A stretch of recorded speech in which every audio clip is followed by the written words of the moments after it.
ইমানের পথে অবিচল থেকে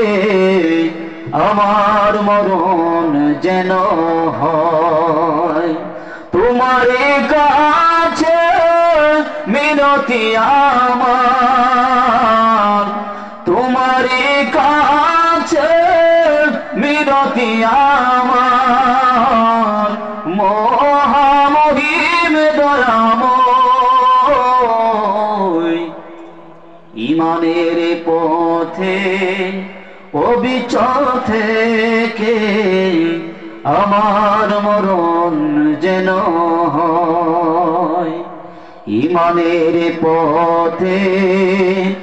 অবিচল থেকে আমার মরণ যেন হয় বলেন আমার সাথে ইমানের পথে অবিচল থেকে আমার মরণ যেন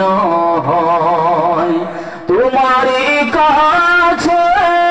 মিনতি আমার মহামহিম দয়াময় ইমানের পথে অবিচল থেকে আমার মরণ যেন হয় আওয়াজ দিয়ে বলেন আল্লাহু আকবার আওয়াজ দিয়ে বলেন ইয়া রাসূলুল্লাহ আওয়াজ দিয়ে বলেন ইয়া রাসূলুল্লাহ আমরা ইমানের সহিত মৃত্যু চাই কি চাই না আওয়াজ দিয়ে বলেন ইমানের সহিত মৃত্যু চাই কি চাই না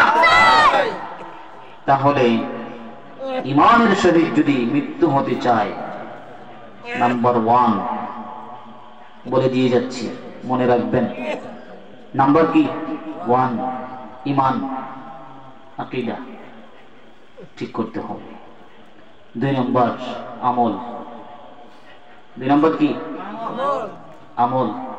এখন আমল কি ফজরের সময় ঘুমিয়ে না ফজরের নামাজ পড়ে ফজর পড়ে না ঘুমাইয়া পড়ে ঠিক না 5 ওয়াক্ত নামাজ জীবনে ধারণ করতে হবে তাছাড়া এই মাহফিল লাভ হবে খানায় কাবার গিলাফ ধরে কাজ লাভ হবে না নামাজ ওয়াকিমুস সালাহ আল্লাহ পাক কয়বার বলেছেন 82 বার কয়বার কথা বলেন কয়বার 82 বার আমরা যখন একজন ওলির সহবতে বসি তখন এটাই তালিম দেওয়া হয় কি দেওয়া হয় এটাই তালিম দেওয়া হয় তোমাকে 5 ওয়াক্ত নামাজ পড়তে হবে তোমার মা বাবা